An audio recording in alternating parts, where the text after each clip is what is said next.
Welcome to the Zachrilege cast! And of course, my music continues to play. I thought I had this all set up. I might have to kill my audio for a second. Are you kidding me? I don't even have this open. Just, there we go. And yet the music is still on. That's hilarious. I'm a professional. When you hit the X button, that usually stops it, right? Let's see. There we go. I'd say apologies, but I never cut through that stuff anyway. So, hi, everybody. How's it going? So, this is sort of the third Atheist happy hour, the second kind of on purpose. So, we got Hertz, we got Skeptic Brett, we got Bridget Fitch on. So, maybe to get started, where's everybody located and what's the beverage for the evening? And we'll start, I guess, we'll go around my horn here, the Hertzy, Skeptic, Brett, then Bridget. I am Hertzy. I am from Minnesota. I am drinking basically peach iced tea with rum. Mm. Wow, it's kind of tropical for Minnesota. Sounds good. I mean, for anywhere, really.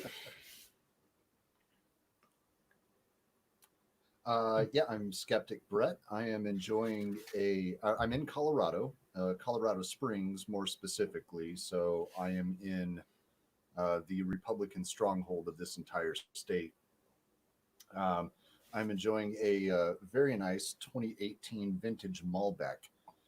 I wouldn't say it has a rounded flavor. I would say it has more of a rectangular flavor, but it's pretty nice for $20 for 4 bottles worth of wine. So I'm sipping on that as though I have taste.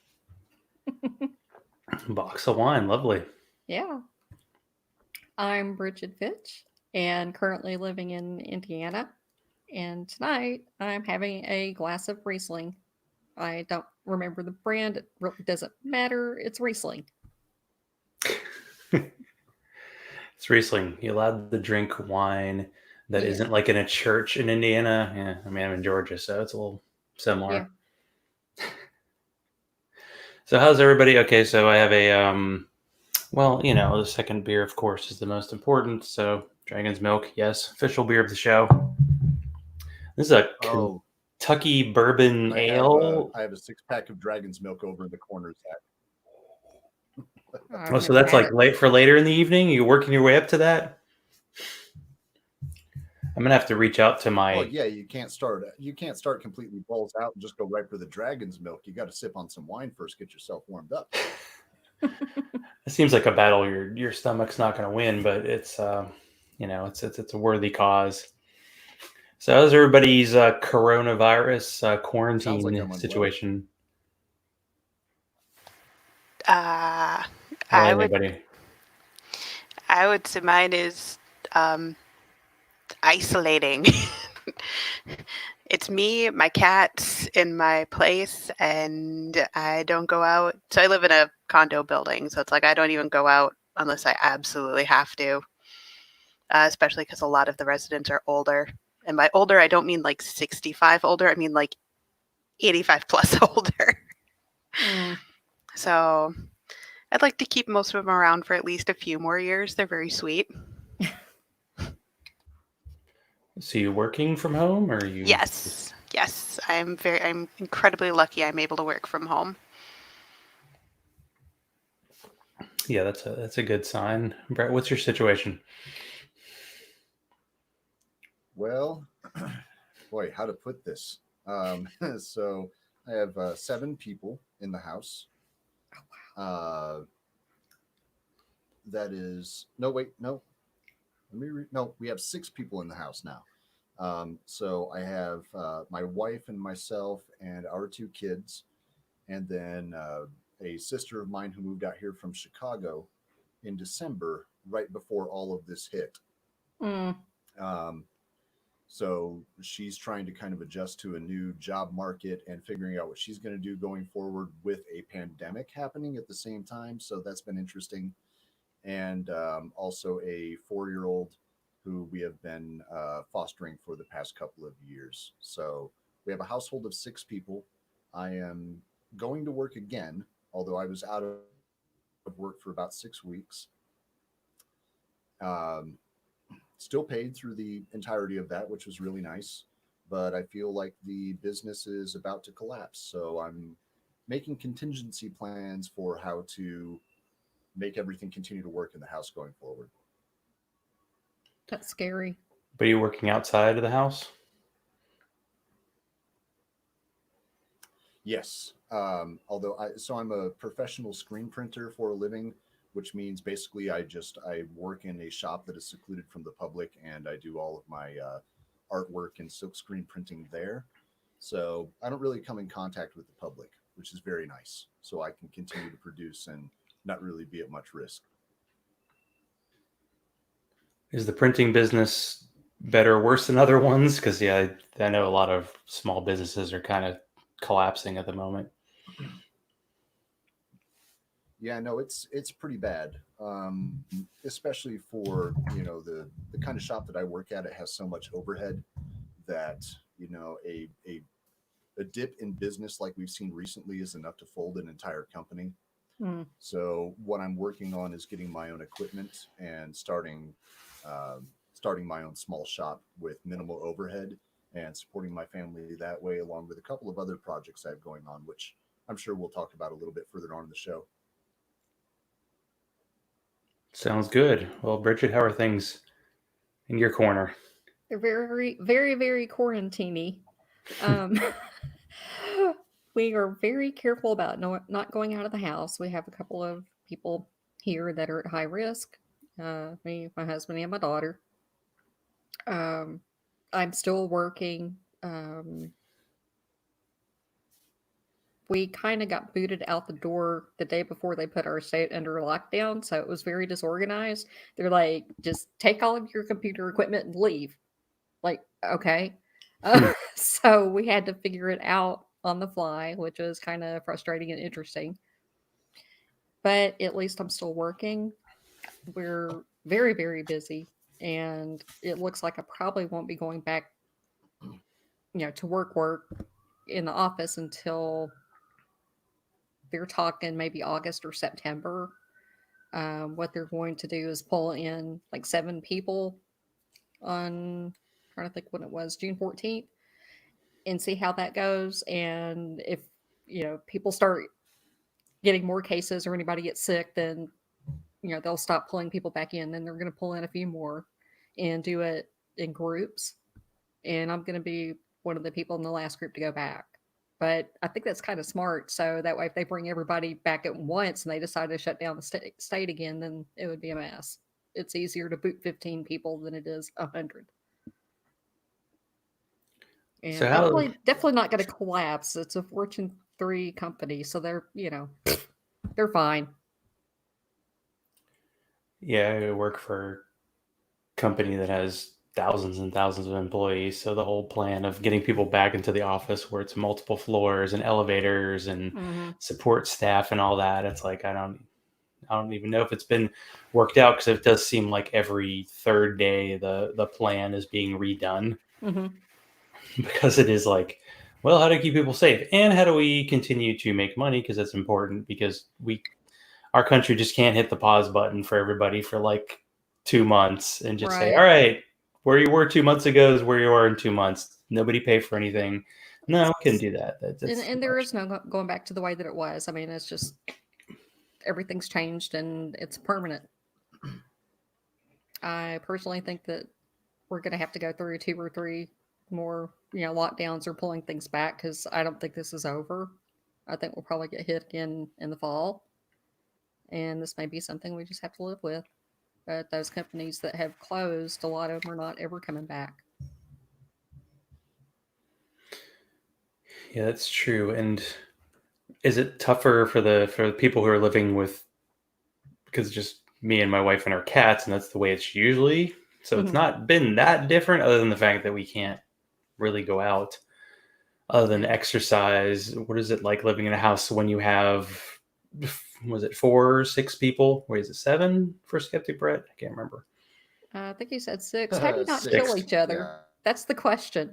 3 kids too. Yeah. What are the ages of the kids? I will say, for,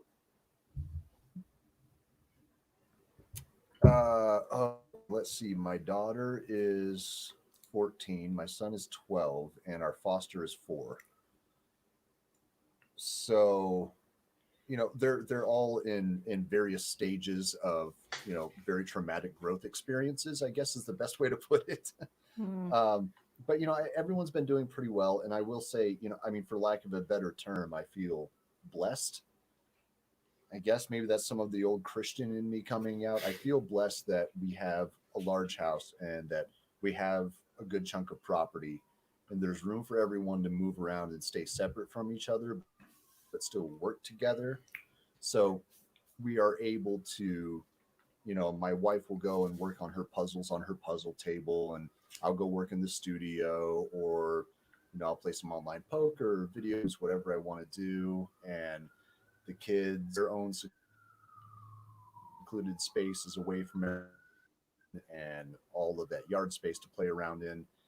And, I've got a lot of different projects going on as well. So that makes it all a lot easier. I know for people who are trapped in a smaller space, that it is probably really difficult to be. I would say that we're very fortunate that we have all of this room to move around. Hmm. How about you, Bridget? So it's 4 at your place?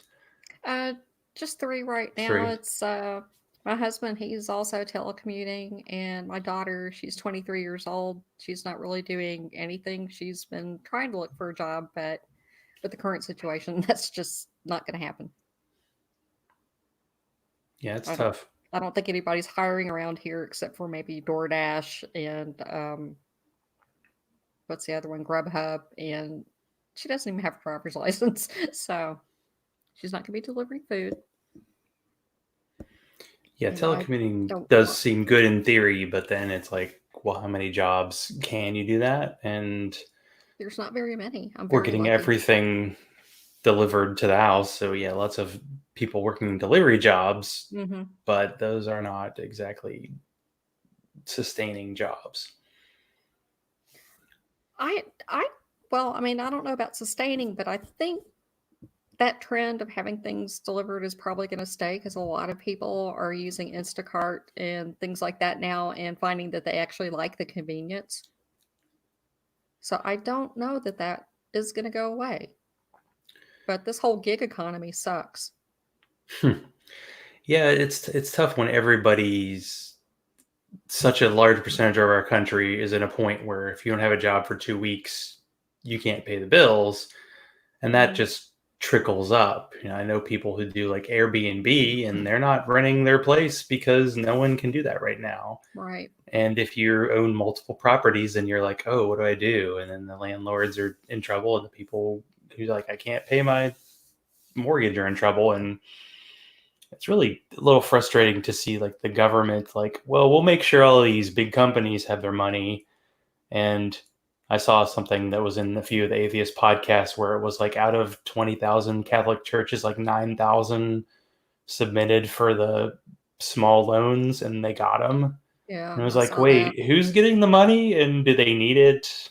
Catholic Yeah. churches are going out of business all over the country, but they're going to be fine probably.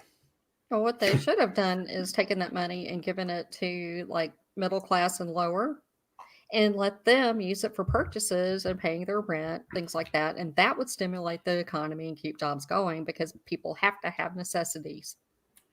But we got $1,200 once, which for however many months this is like, will that even cover somebody's rent for a Only month? for that $3 trillion, they could have given every American $1 million and let them do whatever with it. And that would do a lot more for the Yeah, economy. and Bridget, that's actually a really good point about how our economy works. Yeah, I think a lot of people don't realize, when you give lower income people money, what they do with it is they put it back into the economy. Hmm. Um, and I mean, there's just a simple truth of economics. When you don't have capital, you're not a capitalist.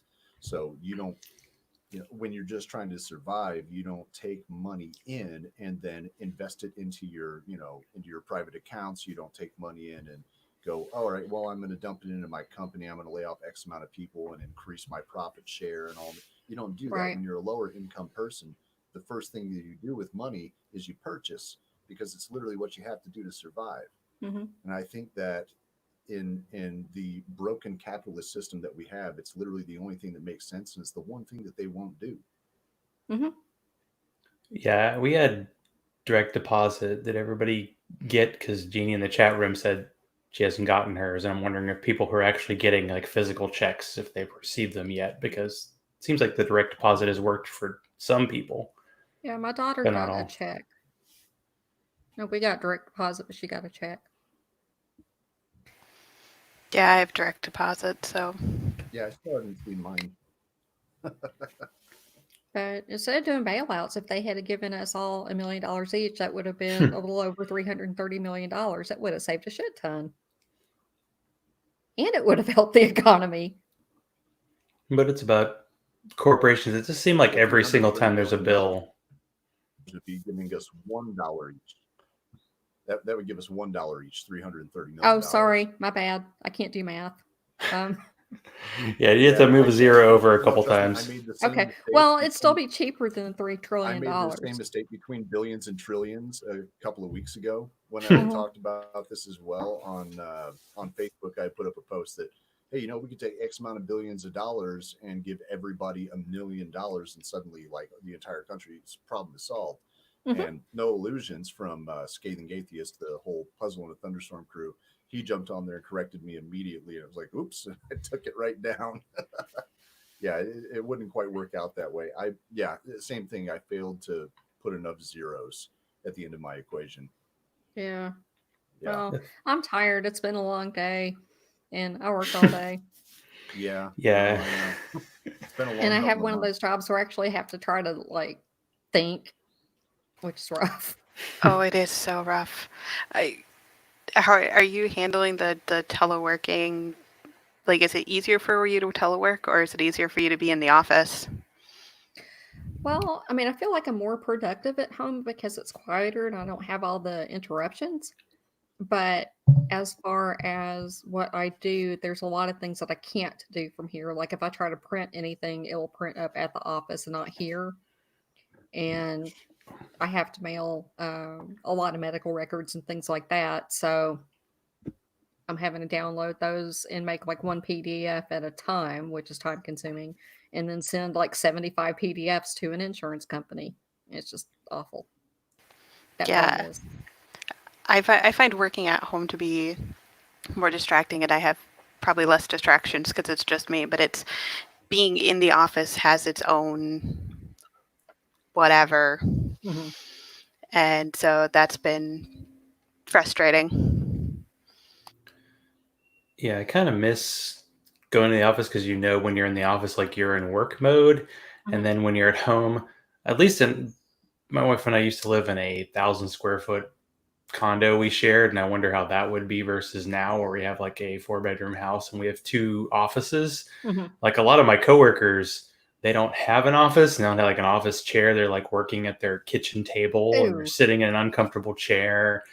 And I was talking to a coworker today, and she was like, "Oh yeah, every day I set up in a different room, so it feels like I'm moving around, and at least I have an office." For me, it's like, yeah, I go across the hall into my office. And I Mhm. think it was No Illusions who actually said, because he has been doing a podcast for years. He was Oh, like, yeah.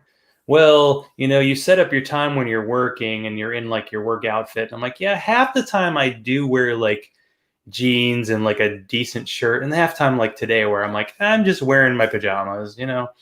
We don't do, my wife does Yeah. like video conferences. I don't do Mhm. video conferences at work, so no one's gonna see and no one's probably gonna care either way. I can't imagine doing a video call with 30, 40 people. Yeah, it's So it's We've done a audio. to say that, couple, Zach, and because that's what I was going to bring up too. Is that yeah. Noah had talked about that when he starts his day, he acts like he's going to work. I saw the same post, I think, that you did, and that doesn't work for me because I work in beat up jeans and a t-shirt all the time. So I mean, I mean, I'm a silkscreen printer, like I do art for a living, so there's no difference between at home garb and at work garb. It's all the same stuff. It's just junk. I wear junk. Um, Actually, I look like I'm homeless most of the time. So, yeah. Dress for the job you want is what I it'd be hear. incredibly difficult for me to. All right. Yeah, absolutely. Here we go. I mean, to be honest, Scatman. working in an art field See the is mustache? He hates being Hey, picked up, by the Scat. way. He's out. Yeah, They come in the room, that's the rules. You come in the room, you get picked up. Use my cats for content. I was going to say that's actually what you brought up about the office is interesting because I live in a 770-foot condo, so there is no office. There's my bedroom, and then there's everything else. So with furniture and stuff, I actually kind of created an office space where I've got like some shelving and stuff to almost make it like a cube, and it kind of works. So that's nice. Plus, it gives me more places to put geek stuff. There you go, and you have all your stuff with you. Jeannie in the chat room mentioned for Bridget that her IT person should be able to help her with the printer issue. I know I had this set up my home printer, but I almost never use a printer, but that's very different. Well, I think part of the reason why they won't let us do that is because of HIPAA.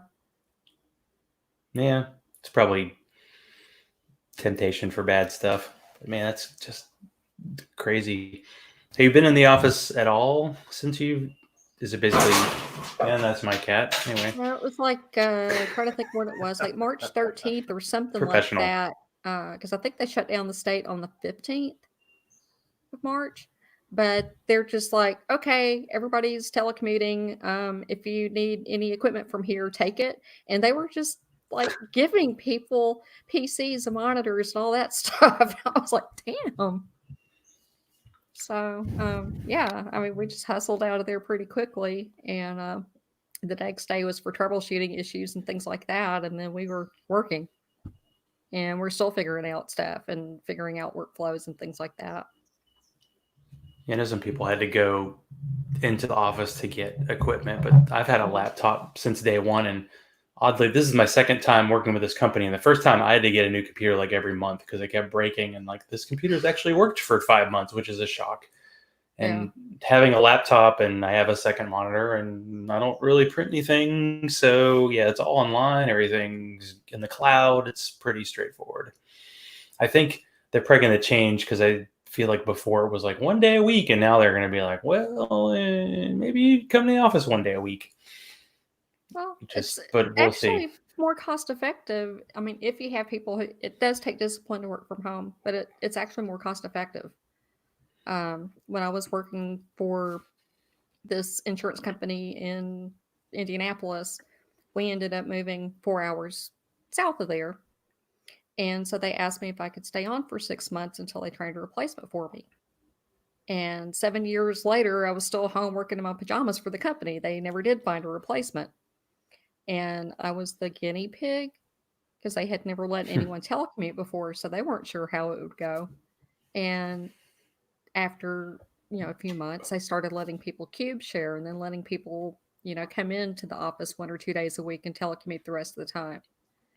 And the CEO is like, why did we not do this sooner? Because we're saving so much money on office supplies and coffee and ink for the printers and, not having to expand as they hired people because, they weren't running out of room anymore.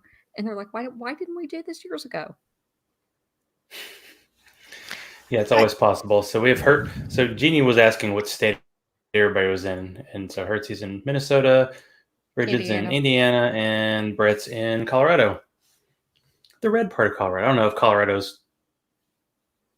It's probably a good mix like most states. Indiana's pretty red.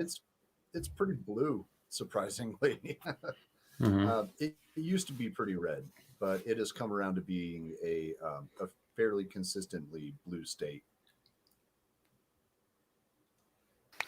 Minnesota's had a lot of blue in its past, but I'm starting to get worried that the blue might be in the past and we might be moving more red. The Democratic Party here, the initials are DFL because it was Democratic Farmers and Laborers.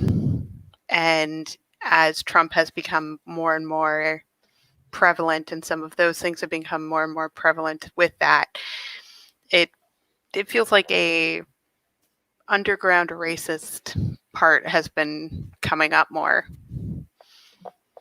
But if you stick in the bigger cities, it's still at least better. Minneapolis specifically is very blue. Yeah, it sounds like Georgia, like Atlanta's very blue, and then the rest of the state's pretty fairly red. Although now that our governor is acting like an autocrat, I don't know. We'll see.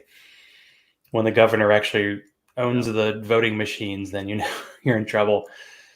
We actually got absentee ballots for the Democratic primary. Not that it really matters, but it's like, are they going to be able to do that for the election? I mean, I don't know. After they were like asking Jared Kushner, hey, are we going to have elections in November? First of all, why are you asking him that? Second of all, his answer wasn't good. I'm shocked. Why is this guy who shouldn't even have a security clearance saying, we might have elections? Maybe not. Sounds like some people are okay with that not happening. So, some people are. It's like more stuff to be. The thing about the Trump, I mean, it all is depressing, but it's just the cruelness of people and just being mean. I mean, I'm a big sports fan, but all this controversy about whether like sports leagues are going to start, and people are just like, well, they're young and healthy, they'll be fine. If they get COVID, they'll get over it. It's like, that's not very humanistic, and just the guys playing the sports are not the people getting. Anybody in contact with them can get sick. Mm-hmm. I think about like my parents and my in-laws. Everybody's 70.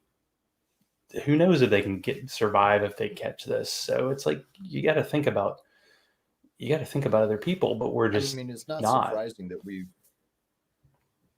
it's not surprising that we are in. We're in a country where, God and nation have been conflated as the same thing, and anti education and anti expertise and anti science and all this stuff has become the norm. That then suddenly, when things have to shut down, you got people coming out of the woodwork saying, the athletes will be fine. They're young and healthy. There's not going to be an issue with them. Of course, that's what we expect to see. I mean, this has been going, we're on like a 5 decades long now campaign to completely undermine every single structure in the United States in order for the wealthy, hardcore, right-wing Christian elites to take over everything. And they've done it. Mm-hmm. They've done it. Because they work as a block. That's what they do. They vote as a block. They move as a block. Everything that they do is on brand. They don't mess up. They don't misstep. They put out the same brand for 5, maybe more decades. And now we're in a complete shit show. Mm-hmm. And it amazes me sometimes that people are surprised by this. They go, wow, what happened to the United States? What happened to it? What has been happening to it for half a century is what happened to the United States. Christianity took over. That's it. It's maybe I'm being a little bit too, a doomsayer here, but I feel like this whole experiment is shot to shit at this point. Like, I feel like it's over. Mm-hmm. I feel like whatever happens from here forward is not the United States that we thought that we knew. I think it's just done. We need to start thinking about how things are going to look going forward. Yeah, I'm right there with you. The Dominionists have taken over. And, Mike Pence used to be my governor. And I remember all the religious crap that he pulled here. Some of the laws that he passed that are unconstitutional, but it takes time to work through the courts, so we're stuck with them. And, this whole funerals for fetuses thing, I'm like, what the hell? It's crazy that somehow Trump in like 3.5 years has gotten more federal judges in than Obama did in 8 years, but there was the push against anything he did. Although it's like, oh, what a glorious time it was. Like, well, it wasn't really a glorious time, but there does seem to be a unified, like, people are saying, hey, time out, we're in this COVID situation, but I feel like the culture wars are still going. Like the people who are against us, everybody on this call, for various reasons, not just being atheists, like they're continuing, and they're continuing. Like, didn't the Supreme Court just see the thing where it was like the companies were like, well, we don't want to pay for your birth control because our company's a person who believes in God. And then, of course, there were like two different Supreme Court things saying, hey, we should see the president. And like, the president's above the law. What about the previous guy? No, not him. This guy. Not the. Obviously. Like, if we do get a Democratic president, I feel like he's going to be impeached in day 2. Like, if Hillary had won, she would have been like impeached in day 4. And it took like 3 years to impeach Trump about something that was totally like out of left field. The double standard is absolutely horrendous, and how far-reaching it is almost fascinating, because it's always been, it's okay if I do it, and it's across the board. Abortion, like from abortion all the way to heck, killing a person. You know, it's like I listened to Knowledge Fight, which is all about Alex Jones, and the stuff that comes out of his mouth, you're just looking going, you do realize that like 2 years ago you said the exact opposite, but now it's okay because your guy's in office. There's no like responsibility if you're wrong. Like, there is no responsibility. I mean, there's this. They don't care. For someone who pays attention to sports, it's like even like sports guys are like going along with Trump, like, oh, yeah, COVID's not a big deal. And then 2 months later, there's no responsibility for things that were said that could kill people, you know, like the whole injecting bleach thing. But there was a question that Jeannie asked, and I figured I'd ask everybody on here, how is like the local response to COVID? And are you like good or, oh boy, you know, like in Georgia, of course, it's famous that our governor was like, yeah, tattoo parlors and haircut places and bowling alleys, of course, the key to every economy, you call it bowling alleys. Although, by the way, most people in Atlanta are like, fuck no, we're not going out. But some people, you know, I have a friend who cuts hair, and it's like every person has to get their temperature and all this stuff. And that's a cost that goes to the, you know, person who's doing the business. But I'm just wondering how everybody's government is treating this, and, you know, what do you think about that? Because you all have thoughts, right? It's also interesting because I work for the state. And specifically, so Minnesota State has a centralized IT services for all of the agencies of Minnesota. And then that we have partnerships with the different agencies. The reason I say that is because while I work for the IT area, specifically, we are partnered with the Department of Human Services. So a lot of my coworkers and partners are working extra because of all the COVID stuff, trying to figure out how to get all of the exceptions in place, how to get all of this stuff done over here. A lot of them are coders, so I have no idea what they're doing because I don't code. Walz, our governor, I think he's been doing pretty good. He took a very tiny step forward, which was some small businesses could open for pickup. That was his step forward. I was like, okay, I can work with this, you know, for curbside pickup. From what I can tell, see, I haven't left my condo in like a month, so I don't know. I know the public transit because that's how I get around when I am out and about. Public transit is super low. They've turned off the trains, which there's only 2 of them, so that wasn't too bad. Turned those into buses, and buses can only pick up 10 people at a time. Oh. So if you're looking, you know, so it's like if I was looking to get to downtown, you know, and it's rush hour, it could technically take me 3-4 buses to pass looking for one that doesn't have 10 people on it. As soon as there's 10 people, the drivers are supposed to turn on a sign and just keep going.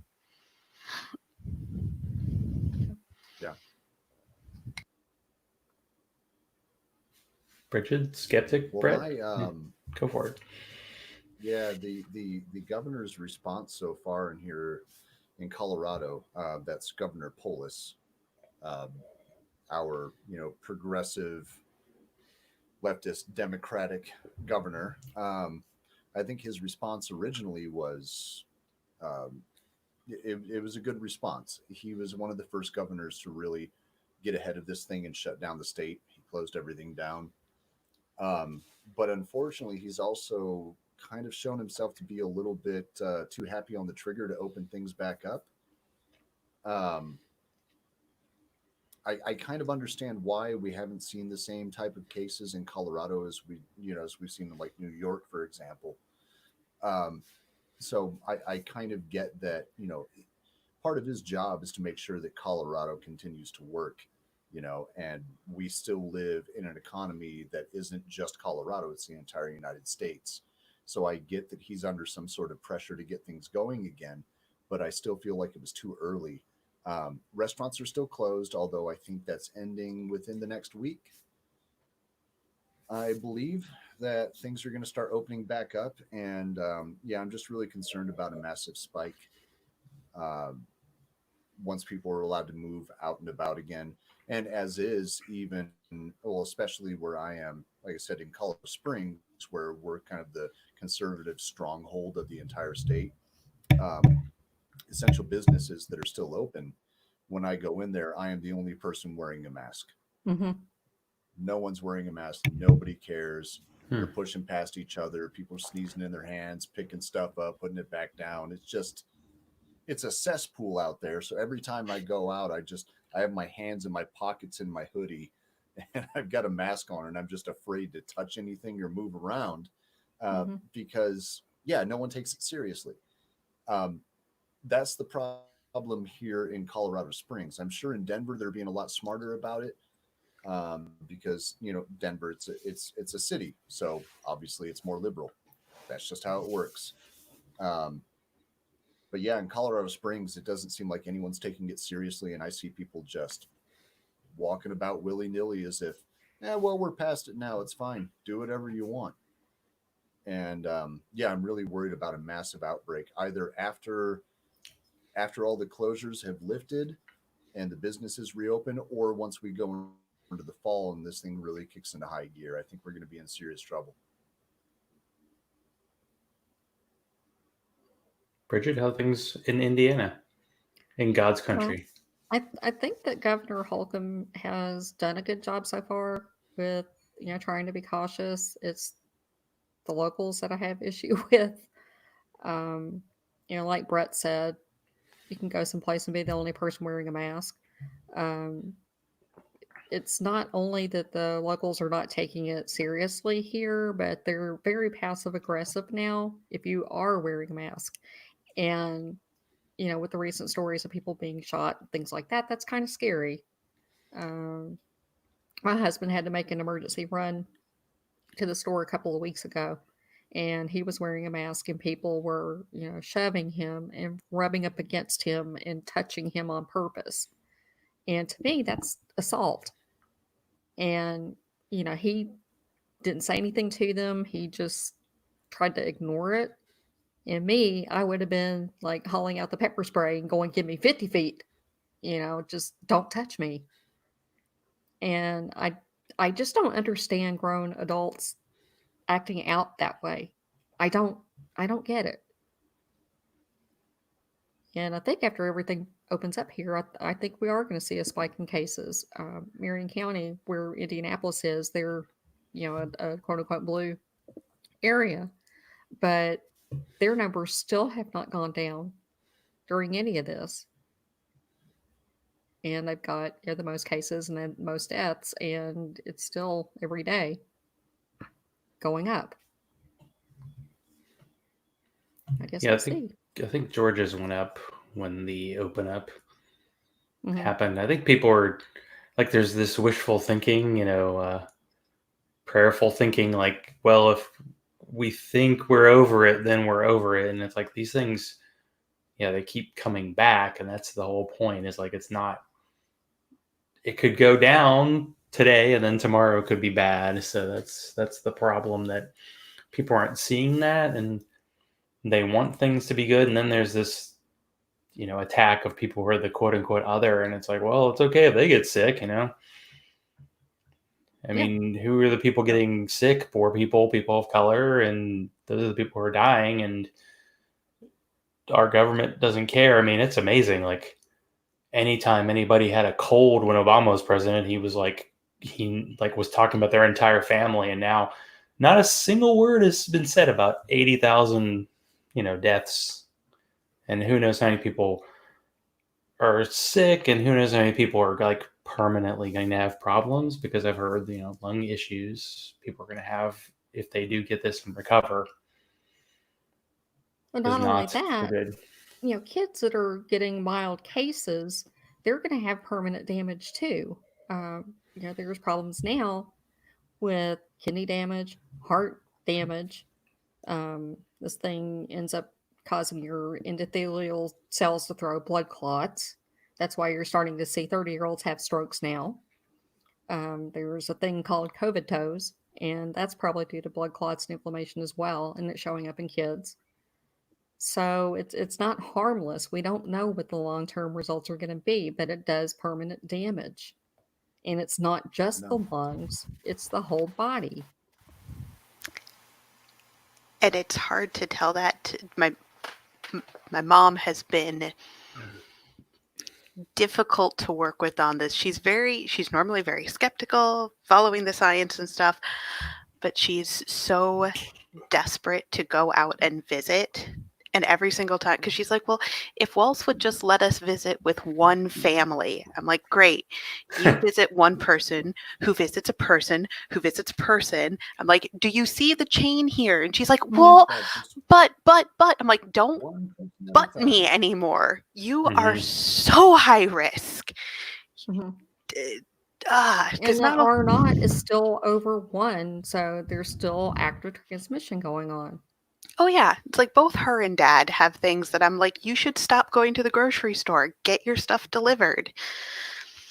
Yeah. Nope. And even when we do, we bleach people were making fun of me on Facebook, which really pissed me off. When I'm unpacking groceries, I wear nitrile gloves. I use a bleach water sanitizer. I spray everything. That includes cans, boxes, whatever. And I'll let it sit and dry for at least 15 minutes because, bleach takes about 10 minutes of contact to kill everything. And, people are like, well, you can't be going to that extreme. I'm like, yes, I am. I'm not hosing everything down, but yes, I'm spraying it. And then those items, when they're dry, go to the back of the pantry. Yeah. And I treat it like it's a dirty surgical field in a clean surgical field, and put the dirty stuff over here clean. I'm very careful. And even my fruits and vegetables get soaked in bleach water for 20 minutes. And then I rinse them off. And yeah, I go to that extreme. I'm high risk. I have diabetes. I don't want to die. My daughter still needs me. I think, being cautious is not something that's getting rewarded at the moment. But we're getting toward the end of time, and it's been such a tough time for everybody. Is there something positive that's come out of this whole situation for you personally? And let anybody start who wants to, or maybe a show you've been watching, or a podcast, or anything that you've enjoyed that's kind of got your mind off the burning to the left. It's fine, just a little burning. It's good. I have been doing so much more baking, which is also bad for my waistline because it's not like I can bring treats to the office. Yeah, cooking is good, but it is very easy to make dessert.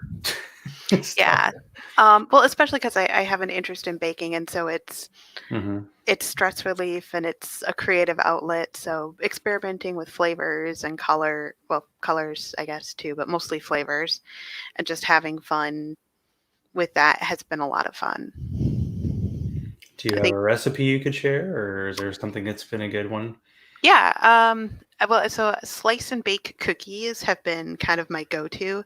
It's also known as icebox cookies. It was popular in the Depression era because you could just take them out, cut up, slice, and bake.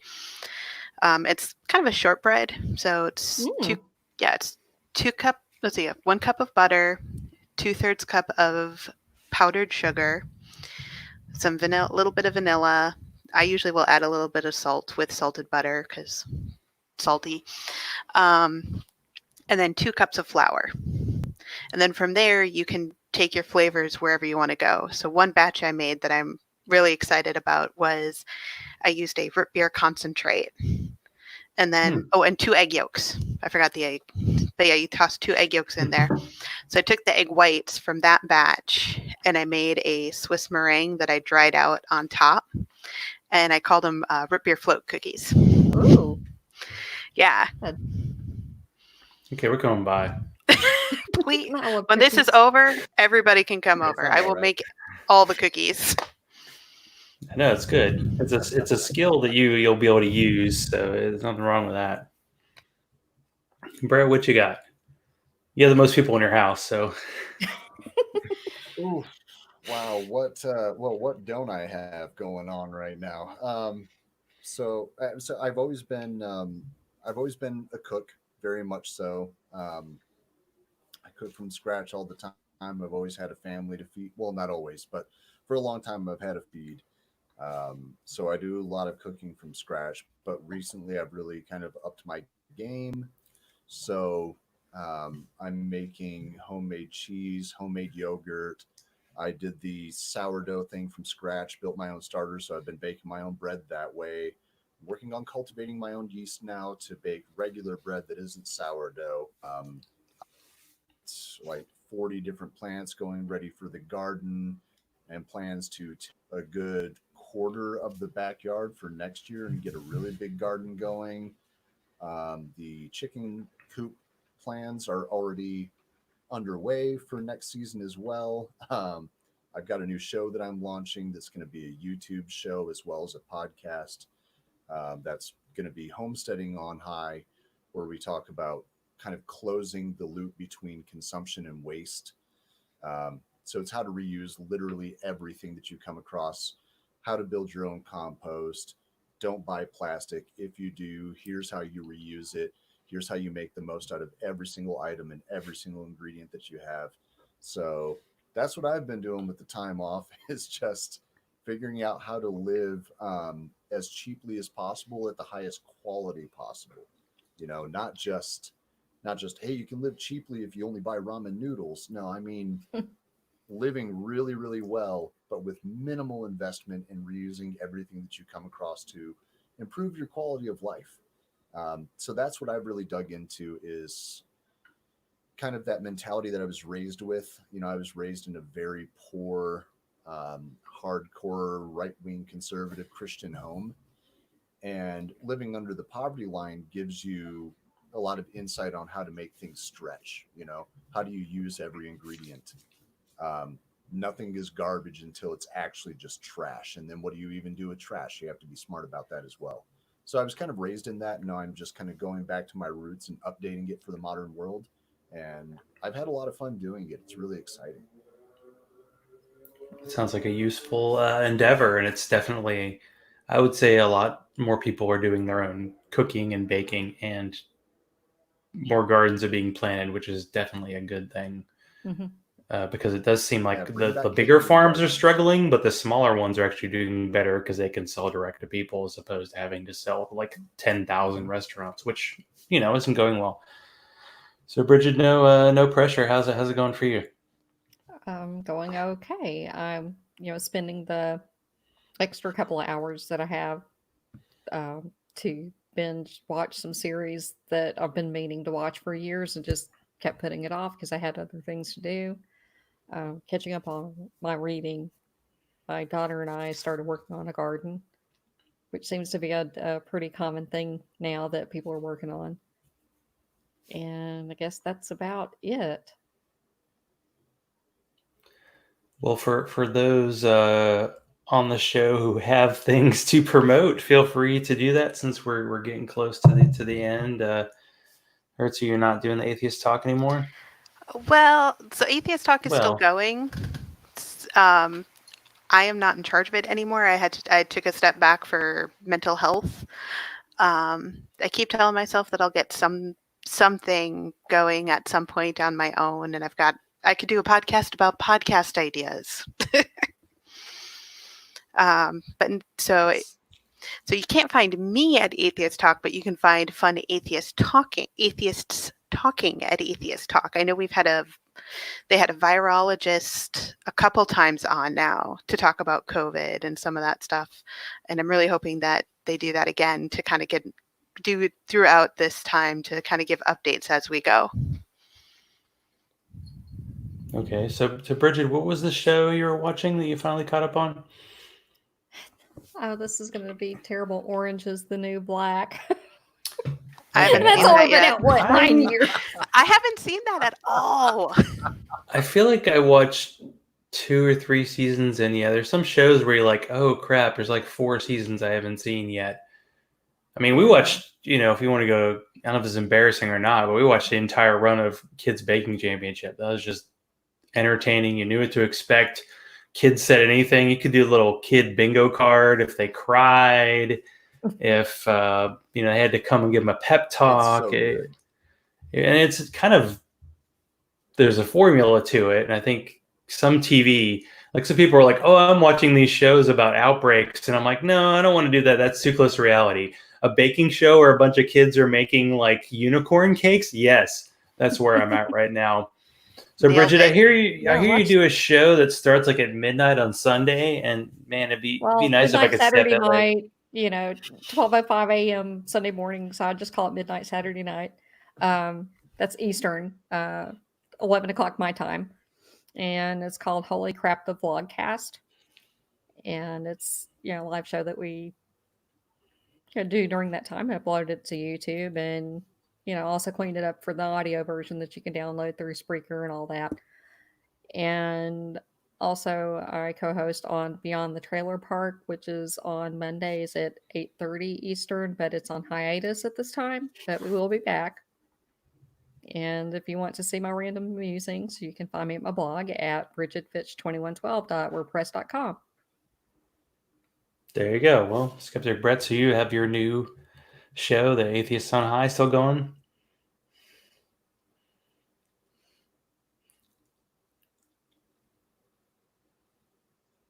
Yeah. There are a couple of different ways that you can find me. First off, anybody, actually not anybody, but if you have enough mutual friends and you send me a friend request on Facebook, I will likely accept you until you piss me off, and then I'll dump you like last week's trash. Compost that stuff. Hey. On Atheist on High. Yeah. Yeah, you can find me on Atheist on High. That's the ongoing show. Our release schedule is kind of all over the place right now. We're working on remote recording and getting that figured out. So, said sporadically that one comes out. My other show is Beliefs That Blind with my co-host Valerie Williams. And that show is still coming out semi-regularly. Kind of the same thing, though. We're trying to figure out how to, reformat and get things to work with being distant from each other. We're used to recording, in studio. So we've been having a difficult time putting out shows there as well. And then the new project is Homesteading on High, which has not launched yet, but that is going to be a YouTube video and podcast series, along with a podcast in your podcatcher app of choice, in which we do 10 to maybe at the most 15-minute episodes on closing that consumption gap and using everything as much as humanly possible, along with some mental wellness, meditation practices, ways to be more conscious about your impact on community, and how to build community. So we're going to be working on all of that as well. So those are the 3 projects that I have going on at the moment.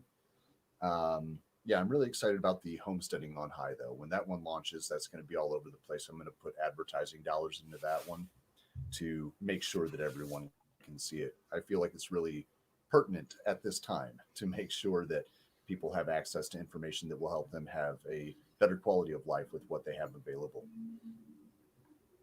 I think that's useful. And it's, it's like they say with potato chips, you can't just have one, and then podcasts, you can't just have one, although oddly, I still have one. Although technically with this atheist happy hour, that's sort of becoming number 2. we'll see, because I'm actually doing a real, actual interview tomorrow, not just one of these hangouts. I know it's odd. Exmo Lex got an ex-Mormon coming on, and not An Exmo. yeah. It's gonna be fun. Although it's gonna be late because she's Mountain Time, so starting at 9 o'clock, I might be asleep, but we'll see how that goes. That's why I said this early. Yeah, we actually have 4 people in the chat room and a couple I've never seen before, so that's cool. good. It's good when you get the randos. But thanks everybody for being on. It was good to get people from around the country to just see how everybody's doing. You know, some people I've talked to, I think once in person, and a couple times you've been on the show before. So thank you for coming on and taking your precious time. You could be composting or watching a show, you know, or baking. Yeah, if 4,000 cakes. If you haven't seen The Stranger, that is an awesome series. I'm just putting that out there. Yeah, That I think sounds I watched that one. Yeah, that was on Netflix. There's I just so many enjoyed it. shows and so many channels. It's tough. Yeah. Well, thank you, everybody, and we'll say good night. Good night. Thanks a lot, Zach.